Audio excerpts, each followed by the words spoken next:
levanta, porque já vai colar outra palestra e é dele, do Diego Barreto, CEO do iFood.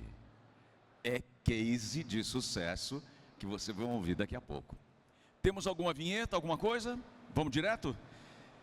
Ele é autor dos best-sellers Nova Economia e o Cientista e o Executivo, mentor da Endeavor, colunista de Meet Tech Review. Diego Barreto. Fera! Bem-vindo. Obrigado. Tudo bem, pessoal? Bom dia, boa tarde, tudo bom? Turma, vamos combinar aqui o seguinte, ó. Tenho meia horinha aqui. Eu acho que a parte mais legal é ouvir muito, perguntas, saber como é que as coisas estão ressoando e ter um pouco mais da sensação de como vocês percebem o que eu estou dizendo e, portanto, tragam perguntas do dia a dia de vocês, das empresas de vocês, das dúvidas. Então eu vou gastar aqui uns 10, 15 minutos falando do case iFood, depois vou abrir aqui 15 minutos, sei lá, acho que vai dar umas 5, 10 perguntas aqui no máximo, para a gente trocar um pouco de ideia. Então, turma, vamos lá. Eu gosto muito de falar sobre o iFood, começando por onde a empresa está hoje, uma foto, e depois voltar e falar o como a gente chegou até aqui. A foto, ela existe para entender um pouco a complexidade que a gente gerencia hoje, e a jornada ajuda a explicar que é igual para tudo quanto é empresa, e muitos mitos que eventualmente as pessoas formam, eles não existem. O iFood hoje é uma empresa que, no mês, entrega 100 milhões de pedidos. São 2, 3 mil pedidos por minuto. Tempo de entrega médio de 28 minutos entre o pedido e a entrega. 350 mil restaurantes, quase 350 mil entregadores. Estamos falando de 55 milhões de brasileiros que anualmente compram no iFood. A empresa esse ano vai vender uns 70 bilhões de reais. Cara, eu gosto de contar esses números, não para dizer assim, nossa, a gente é grande e tal, não sei o que, não é isso não. É para entender o seguinte, essa complexidade de você ter uma operação que tem que entregar tanto por minuto, num tempo muito curto, sem controlar duas pontas. Eu não controlo se o restaurante vai atrasar ou não um preparo, se o entregador vai parar no posto para abastecer a moto ou fazer alguma coisa. Eu não controlo isso. Então, como é que eu consigo chegar nesses números? É um pouco do que a jornada vai explicar aqui. A primeira coisa que eu queria dizer é, o iFood não começou como um app de comida. Longe disso. Então, para quem não sabe, o iFood começa como uma revista e um call center. Vocês voltam 12 anos no tempo, vocês pediam pizza pelo telefone, páginas amarelas, achavam a pizzaria, ou repetia a mesma que vocês tinham um imã na geladeira, e era só. Ligava no restaurante, estava ocupado, uma hora não estava ocupado, você era atendido. O iFood resolveu essa fricção. Nós pegamos um monte de pizzaria de um bairro, imprimimos o cardápio deles, grampeamos, entregamos nas casas, e agora as pessoas passaram a ter já uma experiência melhor. Olha que legal, agora eu consigo ver o cardápio, consigo ver se tem cebola na pizza ou não, consigo ver se a pizza é mais cara ou mais barata. Já mudou a experiência. O cara passa a mão no telefone e liga no meu call center. Ah, o iFood é assim porque a empresa nasceu digital. Digital onde, cara pálida? Call center. No call center eu atendo o telefone, anoto seu pedido e passo um fax para o restaurante. O restaurante recebe um fax, faz o pedido. É assim que começa o iFood, 2011. 2014, a gente começa a perceber uma evolução do uso do smartphone. A pessoa da classe A, da classe B brasileira, começou a comprar o iPhone. Isso não mudou o Brasil. O que mudou no Brasil foi o Android. Porque o Android penetra, por um preço muito mais barato, ele penetra na classe B, C e D do Brasil. Isso, portanto, começa a criar uma facilidade de conexão. O dono do restaurante tem, o entregador tem, o consumidor tem. E esse é o primeiro grande exemplo que eu queria dar da nossa jornada. A gente toma a decisão de desligar o call center. O que começou, o que deu certo, o que tracionou, 2, 3 anos depois, começou a ser desmobilizado. Por quê? Porque a gente não lutou contra a realidade dos fatos. E inovação é exatamente não lutar contra a realidade dos fatos, é compreender o que está acontecendo na sua frente. E a gente então cria o nosso app. O que o app faz? ele basicamente deixa de ter uma revista física para virar uma revista digital. Um cardápio de um restaurante no app nada mais é do que a digitalização desse produto. E aí a gente passa a fazer a integração direto com o restaurante a partir de um celular na mão dele ou de uma página de internet no computador dele. Deixa de existir a lógica do call center. E assim a empresa vai crescendo.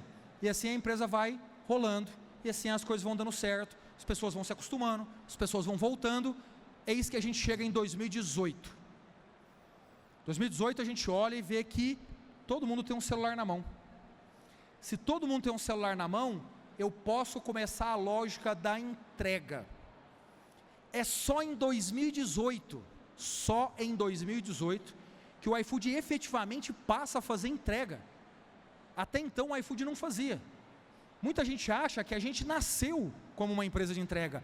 Não é uma verdade. Eu vou contar um fato curioso para vocês.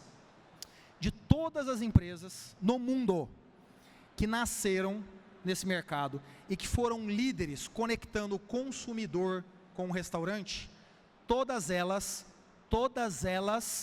perderam a liderança do mercado com a emergência do Android e da possibilidade de você criar essa rede de entrega, exceto uma empresa no mundo, o iFood.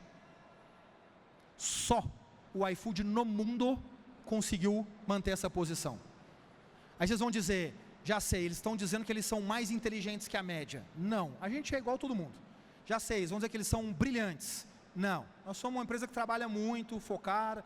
Já sei, tem um professor Pardal lá dentro. Não tem professor Pardal dentro do iFood. O que tem dentro do iFood é uma cultura que não luta contra os fatos. No momento em que um consumidor mete a mão num celular e vê a comodidade de enxergar um entregador vindo, na hora que um consumidor mete a mão num celular e fala, agora eu posso descer porque está chegando. Na hora que um consumidor mete a mão num celular e fala, vou tomar banho daqui 10 porque a comida está chegando em 5, você muda completamente a lógica da barra que você espera. O que hoje é comum para vocês, em 2018, isso foi, caceta, o cara está chegando, tem um mapa. Em 2018, o iFood era uma empresa que gerava caixa, positivo. Historicamente, o iFood gerou caixa.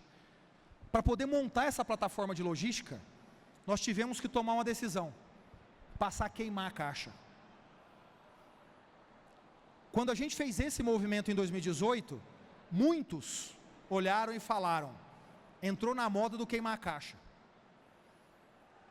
Queimar a caixa para nós significou construir um ativo, uma plataforma de logística que permitiu à empresa subir a régua brutalmente na relação com o consumidor. Mas mais importante ainda, o segredo do sucesso nesse movimento não foi o consumidor, o segredo foi o restaurante. E eu vou explicar por quê. A logística permitiu a gente pegar a oferta de restaurantes que era desse tamanho e fazer isso. Por quê? Porque a grande maioria dos restaurantes no Brasil, eles não faziam entrega porque não tinham escala. O cara fazia 3 pedidos por dia, 4 pedidos por dia, 5 pedidos por dia, 10 pedidos por dia. Com esse número de pedidos, você não consegue ter escala para poder pagar o custo da logística. O que o iFood na prática com a sua logística cria?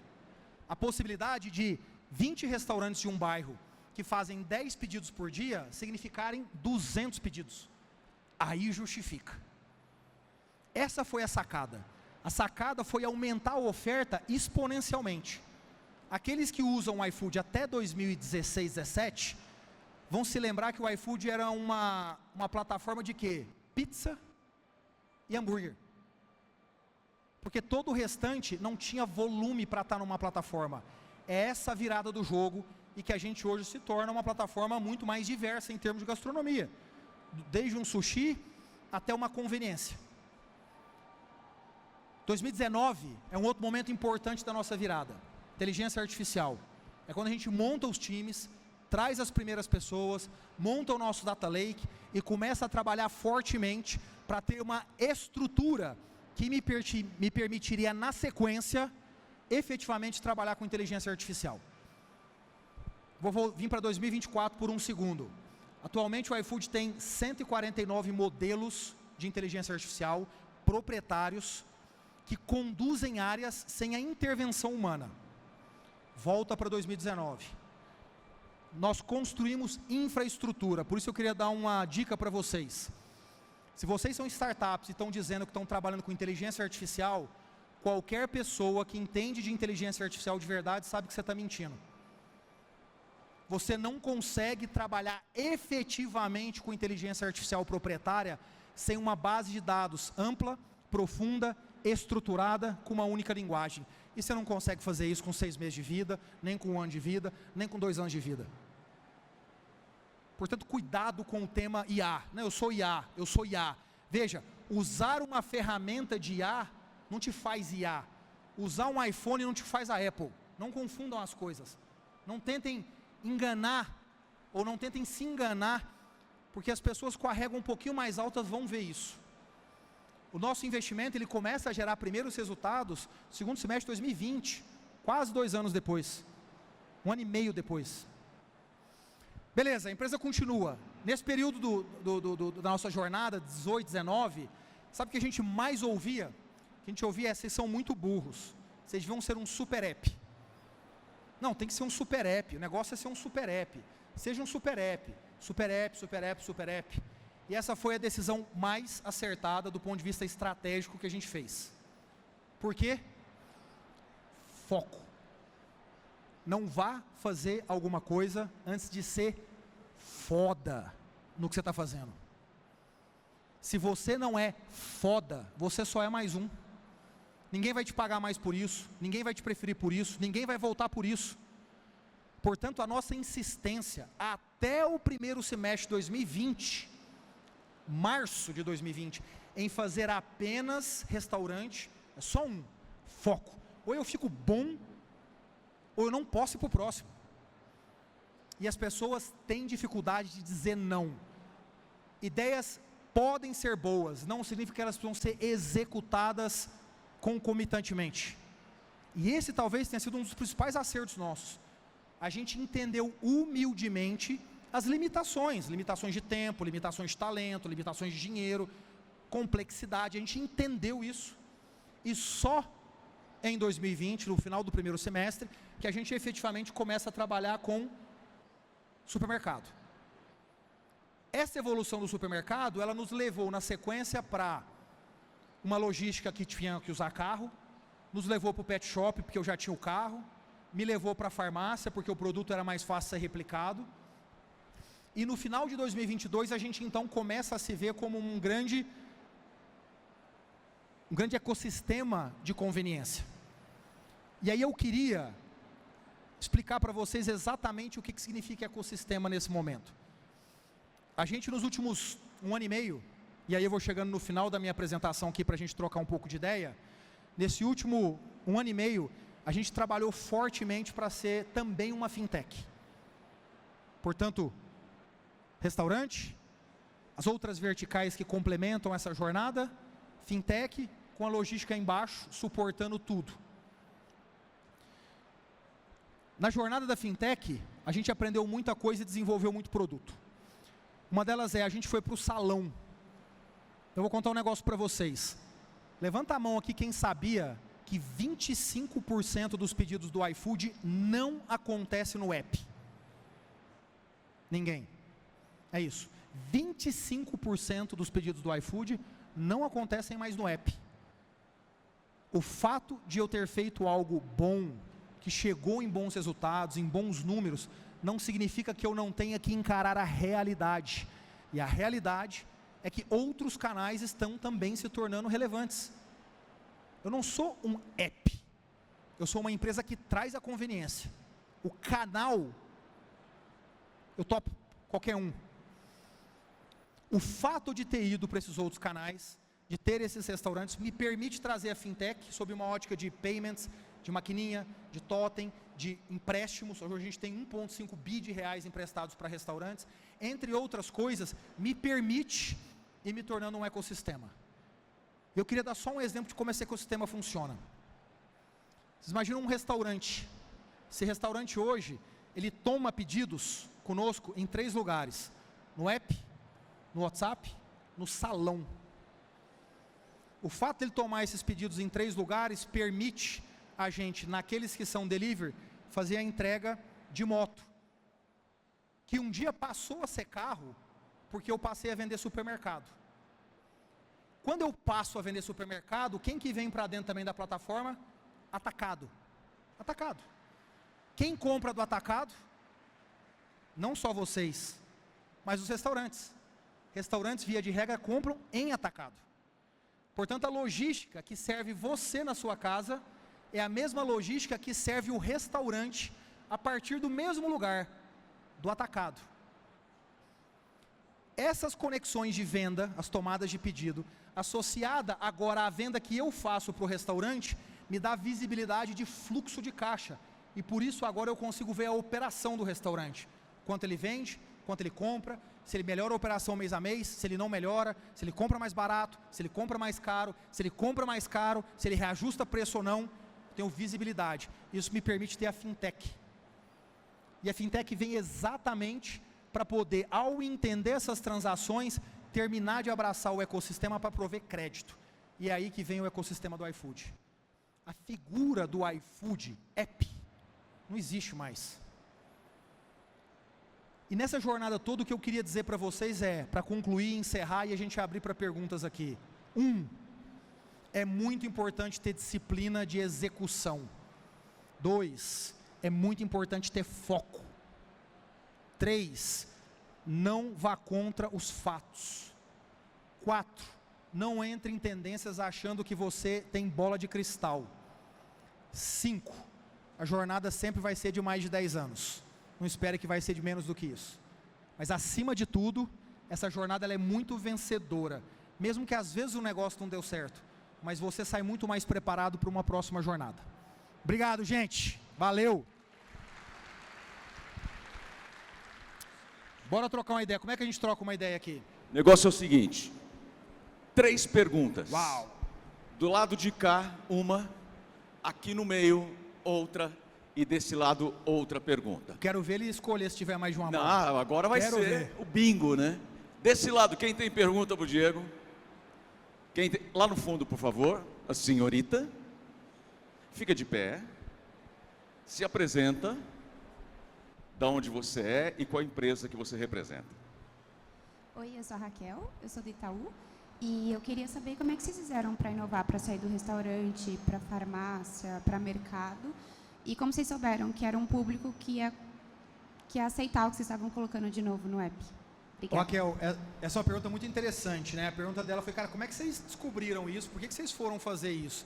Eu vou te dizer onde é que está a beleza do meu app. Na pesquisa. Então entrava a Raquel lá, escrevia, será que tem Gov? Raquel saía, tomava todas, chegava no outro dia de manhã, meio mal. Será que tem Gov? A minha pesquisa me permite entender o que você está buscando. Então, na ausência ainda de uma categorização muito clara do que tem aqui, ali, ali, a pesquisa vai me mostrando o interesse, a intenção. E aí eu volto para a discussão, não brigue com os fatos. Quando você consegue enxergar isso, você consegue dar passos muito mais lógicos nas apostas que você faz. Pergunta agora aqui no meio. Tem aqui o senhor que já levantou a mão.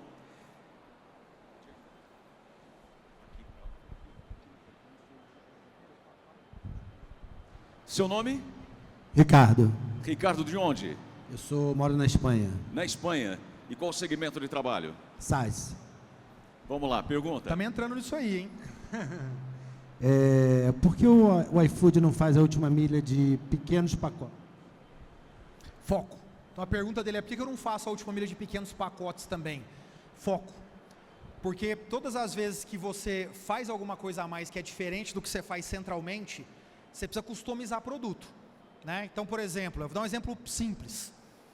Quando eu entrego uma comida, quantas vezes eu vou ter que discutir o fato de algo ter desaparecido e o valor era algo que tinha um afeto emocional? Nunca. Mas se eu fizer a entrega de última milha das cinzas da sua tia, que você está mandando para o seu irmão, e esse negócio sumir, é outro business, é outro atendimento, é outro risco. Então, eu vou chegar lá em algum momento.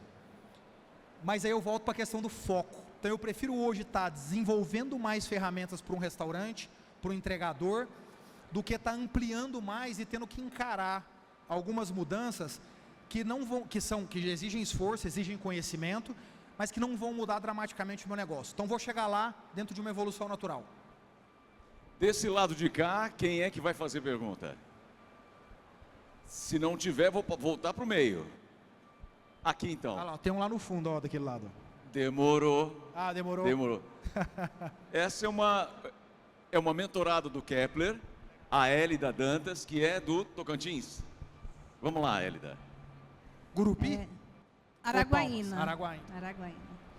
Eu queria saber, assim, o iFood é referência em cuponagem, em atrativos, né, de retenção do cliente, de atração, enfim. Fala para nós um pouquinho das métricas, dessas mágicas da cuponagem, tá? Boa, falo. Cara, pensa assim, na prática, vamos pensar no restaurante. Todo restaurante já faz isso na sua vida, independente da existência do iFood. Então, sei lá, para aqueles que um dia receberam uma cartelinha e para cada refeição você bate um carimbo e ganha a 11ª refeição, na prática é a mesma coisa. Ele está gastando algum dinheiro ali, né? Então, o cara que vai lá no Instagram e impulsiona lá um negocinho, ele está gastando a mesma coisa. Então, veja, quando eu penso na minha cuponagem, eu preciso pensar sobre uma lógica de competição. Como é que eu construo algo que é mais poderoso do que o restaurante faz hoje? É uma competição. Então, eu não faço o restaurante vir aqui e fazer mais do que ele precisa. Eu faço ele trazer para cá, porque eu sou mais eficiente.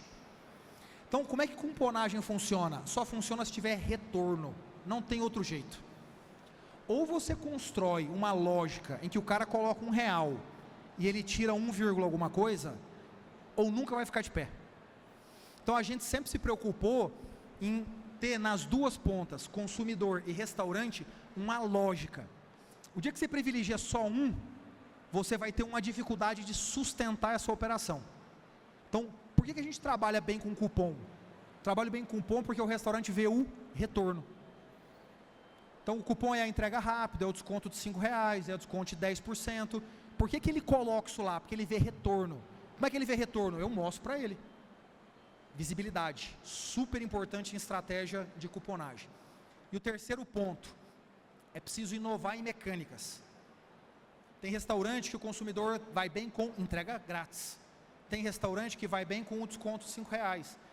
Tem restaurante que vai bem com o desconto no item, não na compra total, no item. Então você tem muitas mecânicas diferentes. A evolução de mecânicas é crucial, senão você não consegue crescer a lógica de cuponagem para todo mundo. Então, esquecer um pouco da referência. Retorno. Sem isso, esse negócio nunca vai ficar de pé. Uma salva de palmas para o Diego. Obrigado, gente. Valeu. Muito obrigado.